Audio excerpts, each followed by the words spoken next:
¿Cómo están, amigos? Qué bueno que nos acompañan en esta edición de La Semana en Enlace. Como siempre, con todo gusto, Isabela María Sosuaga, Roberto Romero, con lo más importante del acontecer internacional y nacional durante esta semana. ¿Qué tal? ¿Cómo están? Bienvenidos a otra emisión del resumen de la semana en Enlace. Y bueno, ahora con temas muy importantes, muy preocupantes que están sucediendo ahorita alrededor del mundo y que pues está cubriendo todos los titulares de los principales diarios en el planeta. Efectivamente, si les parece bien, vamos a iniciar con el tema que está pues en todas las mesas de análisis y en todos los noticieros alrededor del mundo, y es por supuesto que hace una semana, ustedes recordarán bien, se efectuó un ataque a instalaciones petroleras de Arabia Saudita, ¿verdad? Un ataque con drones y el resultado de ese ataque hubo afectaciones importantes en lo que fue el suministro de petróleo a nivel mundial.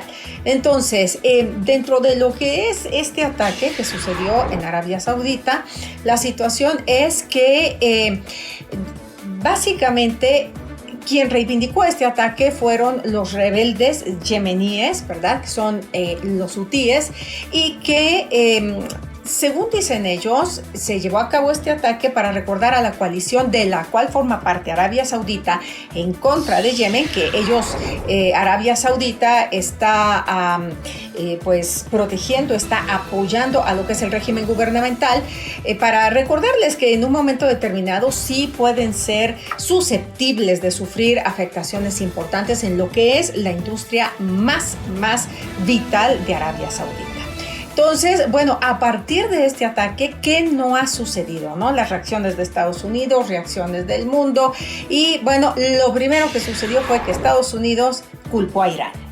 Así es, bueno, para tener un panorama más o menos general de lo que está pasando en esa zona del mundo, en lo que es Arabia, la península arábiga, es que precisamente Yemen hace algunos años estaba bajo un régimen que era muy hacía coalición incluso con Arabia Saudita. Sin embargo, los rebeldes hutíes desestabilizaron eso. En los últimos años ha habido muchas revueltas, una guerra interna en Yemen que finalmente mantiene a ese territorio todavía en un conflicto interno, pero por supuesto Arabia Saudita apoya a una facción de ese país y por lo tanto los hutíes, que es esta minoría que está buscando controlar completamente Yemen, pues finalmente hace una alianza con la Guardia Revolucionaria de Irán, que finalmente también los apoya. Entonces por eso se está dando este choque, ¿no? Arabia Saudita por un lado mantiene a raya a los hutíes y trata de que no tomen el poder completamente de Yemen, y por otro lado pues Irán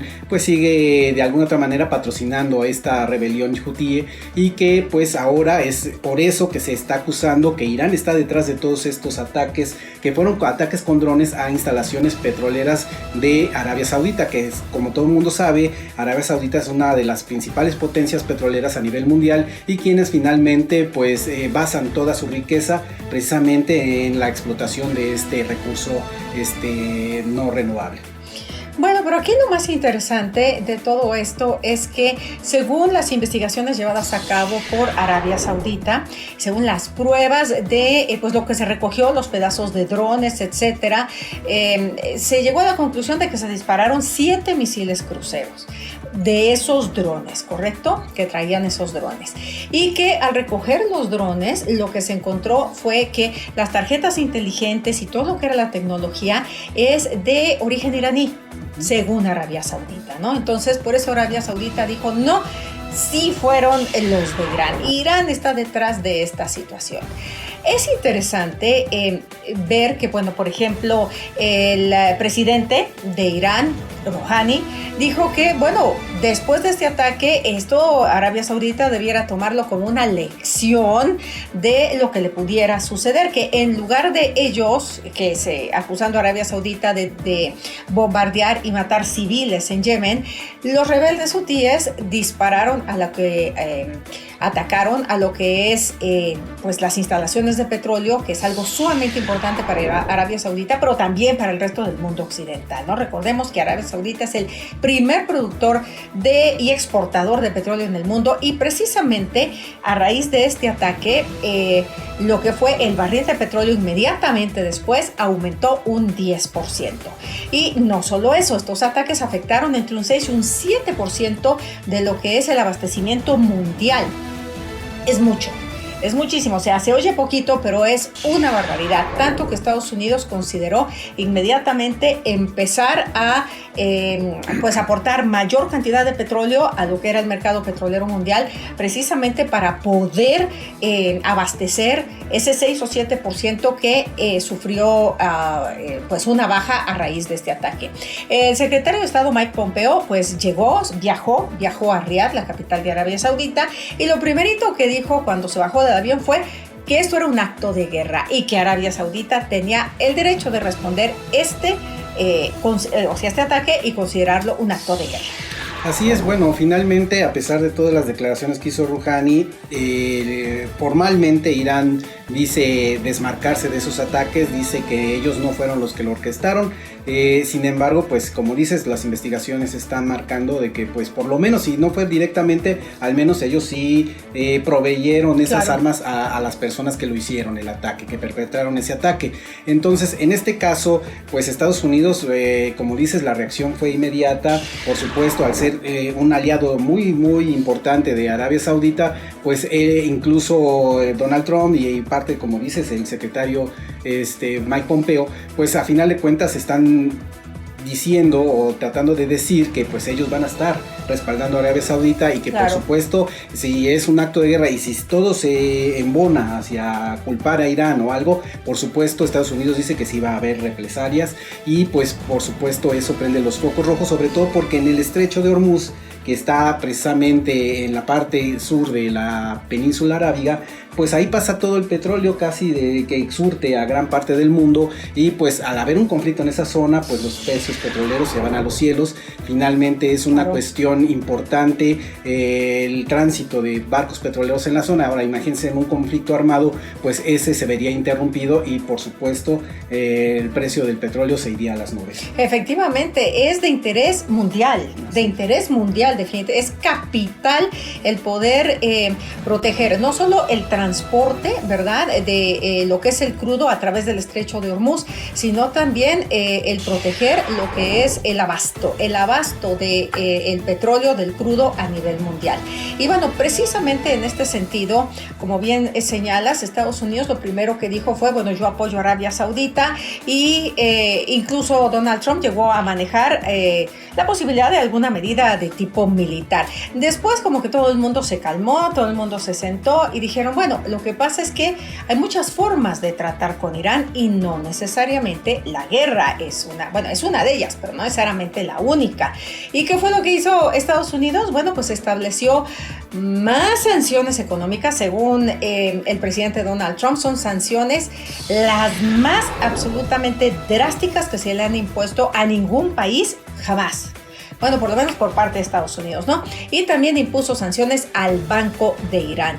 De todas maneras, la economía de Irán ya estaba bastante resentida, ustedes recordarán, porque estas sanciones iniciaron o regresaron después de que Estados Unidos se salió de este acuerdo que habían firmado con otras potencias europeas en el 2015 y que, pues se salió y empezaron de nuevo las sanciones, ¿no? Entonces, ahora es llevarlo completamente contra la pared, y es una de las tácticas, si se quiere, más agresivas económicamente hablando de una potencia como Estados Unidos. Ahí vamos a ver cómo reacciona Irán. Sí, y ahora el problema de todo este conflicto, como vemos que nos llega a nosotros, o sea, a todo el mundo, pues obviamente va a ser la cuestión de los precios del petróleo. Este problema, si bien es cierto, el mundo en general ha tenido un problema económico, ha sido desacelerada su economía a nivel global, y con estos tipos de conflictos pues podría ser que se agudice esa desaceleración de la economía a nivel mundial, y por supuesto consecuencias nada alentadoras para las economías, principalmente las economías emergentes, que finalmente dependen mucho también de cómo está la economía de las grandes potencias. Y si en este caso hay un conflicto, pues ellos finalmente empiezan a resentir este tipo de desaceleración económica. Y bueno, en el caso de Irán, pues ¿qué dice Irán? Irán dice que ellos no lo hicieron, o sea, que no lo llevaron a cabo, lo siguen negando. Pero dentro de este marco bien dejaron en claro que se van a defender si son objetos de algún tipo de ataque, cualquiera que este sea, ¿no?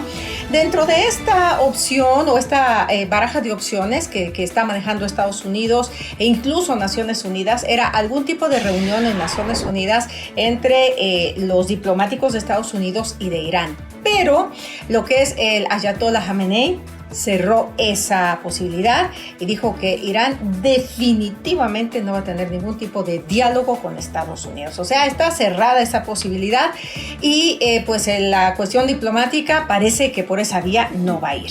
Por lo menos con Estados Unidos, tal vez sí con Arabia Saudita, ¿no? Tal vez sí se quieran sentar a hablar ahí. Pero la cuestión es que todo el mundo está en vilo por lo que pudiese ser, porque Arabia Saudita dijo que está esperando a los resultados para tomar las medidas pertinentes, que no sabemos cuáles puedan ser, que pueden perfectamente ser medidas bélicas, ¿no? Así es, y bueno, ya haciendo una triangulación de la información y de lo que está pasando, bueno, también cabe la posibilidad de que efectivamente este ataque pues pueda ser una estrategia también de Estados Unidos para echarle más leña al fuego en contra de Irán. Porque, bueno, sería preocupante que una instalación tan importante como una estación petrolera allá en Arabia Saudita fuera tan susceptible, tan fácil de atacar como lo que sucedió en esta estación, en esta planta. Finalmente, los drones prácticamente pues hicieron ataque completo, no hubo mayor problema y cumplieron sus objetivos de destruir esta situación, esta planta petrolera. Entonces, ahí caben las dudas, dicen. Entonces, todo el dinero que ha invertido Arabia Saudita, todo ese armamento que dice tener, toda esa defensa que tiene militar, pues entonces sería algo que despierta sospechas, porque al final de cuentas sería muy fácil atacarlo. Entonces, en este sentido, que sí cabe la posibilidad de que a lo mejor pueda ser una estrategia para pues hacer que la opinión pública, finalmente los medios mundiales, pues queden dando una mala imagen de lo que es el gobierno de Irán. Entonces finalmente esto va a ir avanzando con estos días y no lo que esperan muchas personas, muchos críticos, es que no se repita una situación como la que sucedió en Irak, ¿no?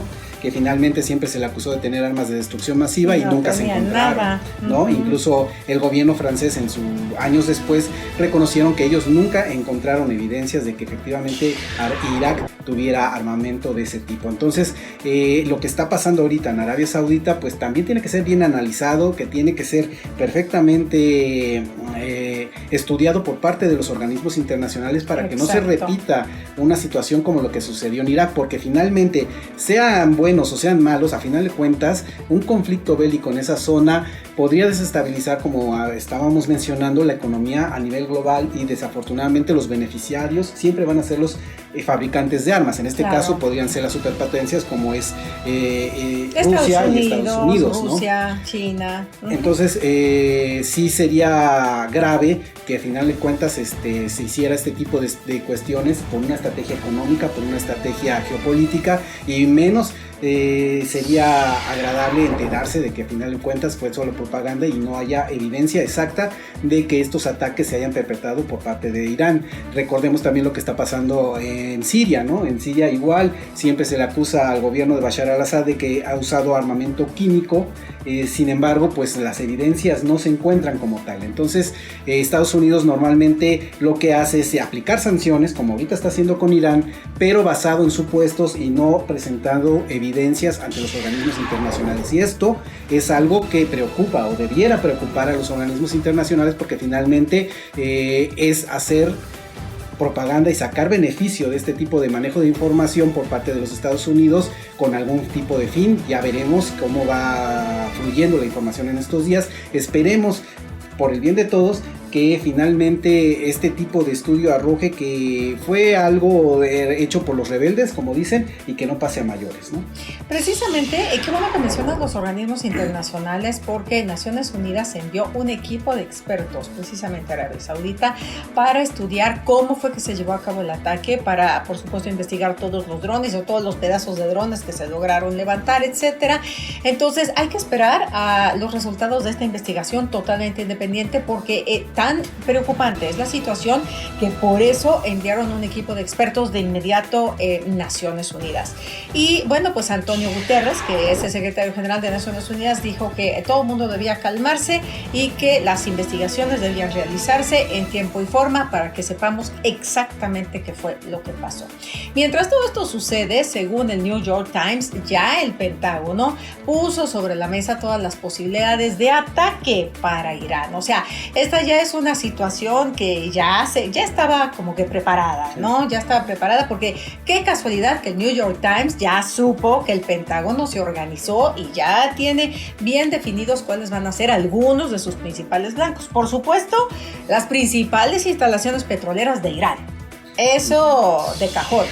Y bueno, también donde tienen emplazados sus principales misiles o sus sistemas antimisil, sistemas de defensa, aeropuertos, etcétera, es, según lo mencionan, una estrategia de ataques quirúrgicos. O sea, no van a bombardear todo el país, porque si quisieran, imagínense, Arabia Saudita está sumamente armada y Estados Unidos, si quisieran, no dejarían nada de Irán, ¿verdad? Digo, en bombardeo. Pero esa no es la idea, según dice el New York Times. New York Times dice que es una serie de ataques quirúrgicos a lugares estratégicos para neutralizar Irán. Así es, finalmente ya están haciendo los juegos de guerra, viendo quiénes van a atacar, quiénes no. Por otro lado, también Irán dice estar preparado para cualquier situación. Entonces, las tensiones siguen adelante y pues la verdad eso preocupa a todo el mundo, y ojalá y esto no pase a mayores, porque ya van varias cosas que se están acumulando en esa región del mundo, y bueno, un conflicto armado ahí podría llevarnos incluso a un conflicto internacional de mayor envergadura, que se podría traducir hasta en una guerra mundial debido a los intereses tan encontrados que hay en esa región del mundo, de todos lados, y sobre todo las superpotencias, ¿no? Como es Rusia y Estados Unidos. Entonces, en ese sentido, ojalá y no avance. Ya estaremos pendientes y le estaremos comentando sobre cómo se desarrolla esta situación. Pues lo vamos a dejar aquí en cuanto a este tema, y si les parece vamos a pasar a un tema nacional de suprema importancia. Claro está, dentro de esta semana se cumple un aniversario más de la desaparición de los 43 estudiantes de Ayotzinapa, y motivo por el cual hubo reuniones importantes, por supuesto con los padres, con los representantes de los mismos, con el fiscal general de la República, Gertz Manero, y también en estas reuniones estuvo presente el presidente Andrés Manuel López Obrador. Muy importante e interesante cómo se desarrollaron estas reuniones, porque según los padres de los 43, lo que ellos quieren es que se vuelva a, no prácticamente de cero, a iniciar la investigación, que se guarde algunas de las pruebas y conclusiones que la otra investigación, pero que se vuelvan a investigar esas mismas evidencias, y que se vuelva a investigar todo lo que en un momento determinado se puso sobre la mesa durante la primera investigación. Eso fue lo primero que pusieron, que pidieron, por supuesto.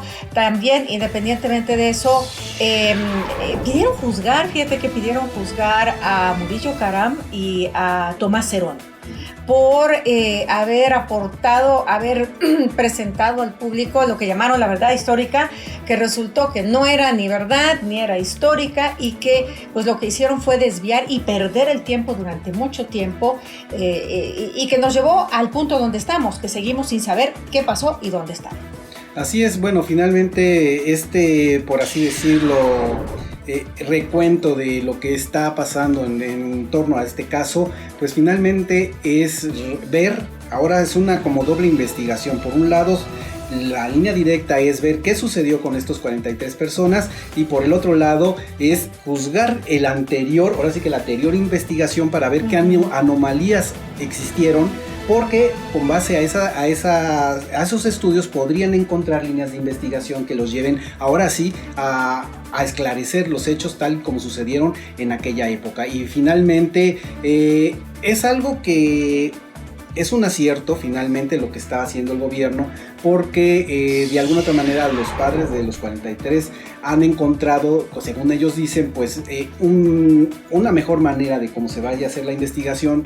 Finalmente ellos ya estaban muy preocupados por el rumbo que estaban siguiendo y que a final de cuentas, como dice, se perdió demasiado tiempo en una serie de hechos que se presentaron, que finalmente con el paso del tiempo se descubrieron que la gran mayoría estaban plagadas de muchas irregularidades en la forma en cómo se investigó, y que finalmente incluso se quiere juzgar, como bien dices, a estos funcionarios porque dicen que esas dilaciones que hicieron y que esos desvíos de atención hacia la investigación, hacia un lugar que no llevaba nada, finalmente puede estar encubriendo a los intereses de otras personas y finalmente tratar de ganar tiempo y que este caso de los 43 se vaya perdiendo, como ha pasado en muchas investigaciones, ¿no? Que el tiempo vaya prácticamente borrando casi cualquier indicio que pudiera llevar a la verdad de lo que sucedió efectivamente con estas personas. Pues según Alejandro Encinas, encargado precisamente pues de este caso y de lo que es la desaparición de personas en nuestro país, etcétera, señala que existen nuevos datos en la investigación que ellos ya están llevando a cabo, nuevos testimonios y pues nuevos caminos que nos pueden llevar a conclusiones que definitivamente no se han barajado. Lo que sí es que desafortunadamente con la investigación anterior, que se perdió mucho tiempo, la forma en que se logró la confesión de todos los implicados, ¿verdad? Ya lo sabemos que fue bajo tortura. Todo el mundo lo sabía que fue bajo tortura. Y según el protocolo de Estambul, no hay ninguna confesión hecha bajo tortura que sea válida jurídicamente hablando. Y es por eso que los dejaron libres. No necesariamente porque sean inocentes. Y esa es otra de las cosas que los padres de los 43 pidieron. Volver a iniciar la investigación sobre esos individuos que dejaron libres. O sea, no es que estén totalmente ya fuera o libres de culpa y se puedan ir a su casa y sean felices y se olvidan. No, se les va a volver a investigar, pero ahora de una manera pues adecuada. De forma que si se les encuentra elementos de culpabilidad, entonces sí se les puede llevar a cabo un debido proceso. Pero la forma como se lograron esas confesiones se echó por tierra todo el mundo, todos salieron prácticamente.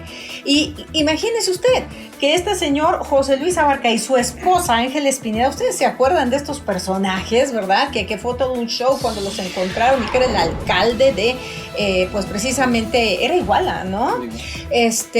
También pueden salir libres, imagínese usted.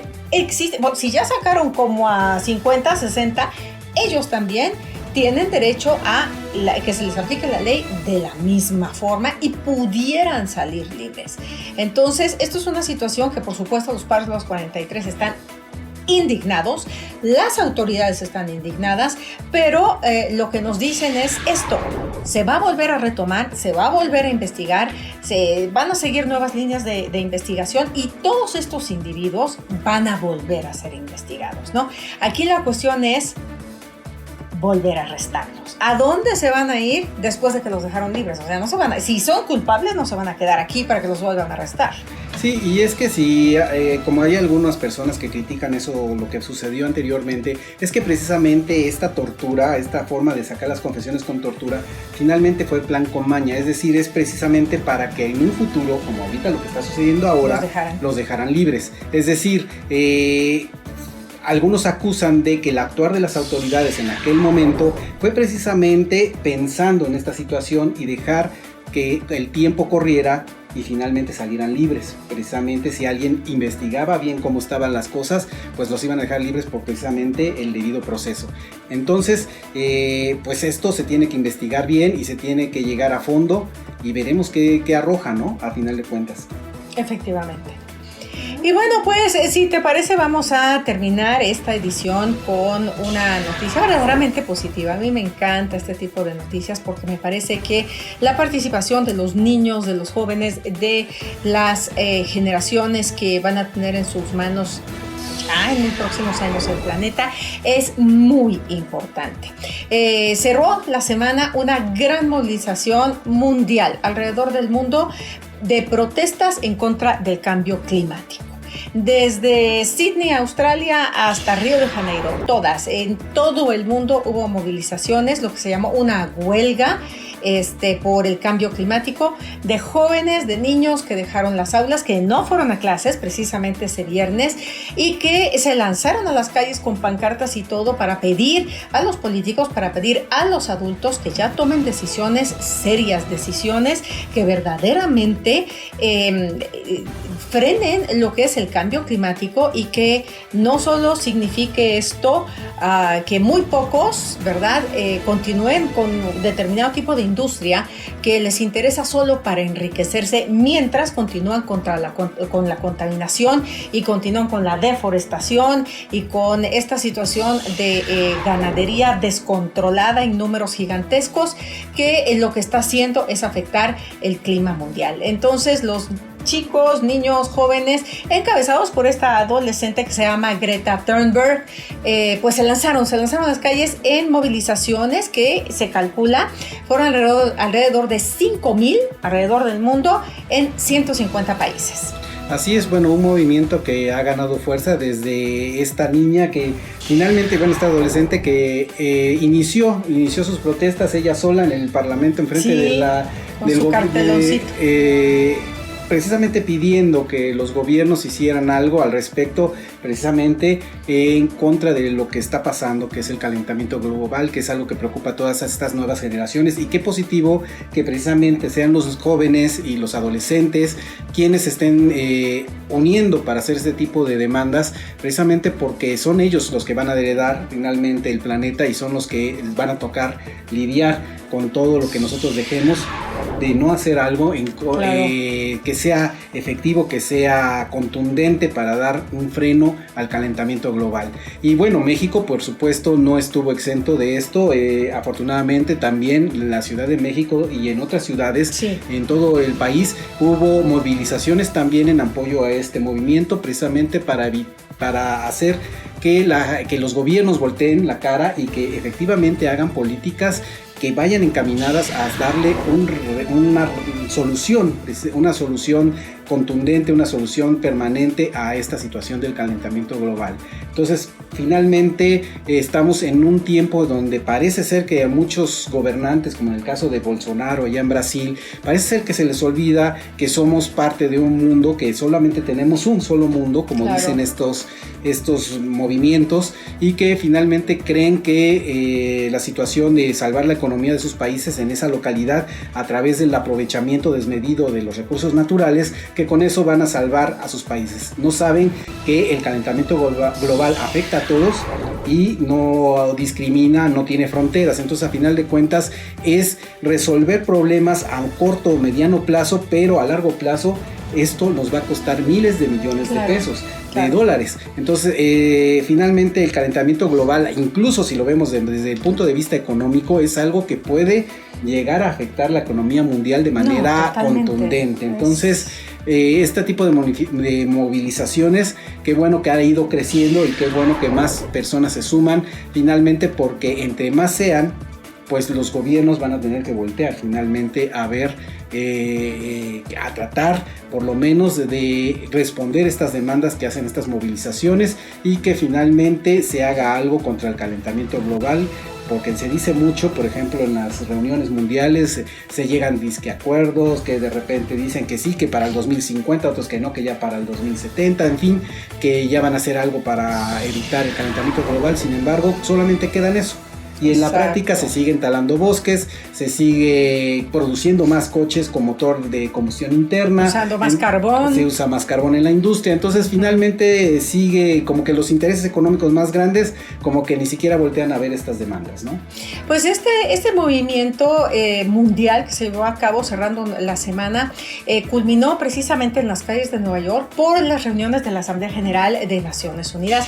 Y ahí todos estos chicos, a donde también o con quienes quienes también se unieron científicos, académicos, o sea, no solo fueron estudiantes, sino ya son grandes sectores de la sociedad, llegaron a pedir, a exigir a estos líderes mundiales que se empiecen a tomar las medidas necesarias para salvar el mundo. Y como dice esta adolescente Greta Thunberg, todo lo que hagamos cuenta.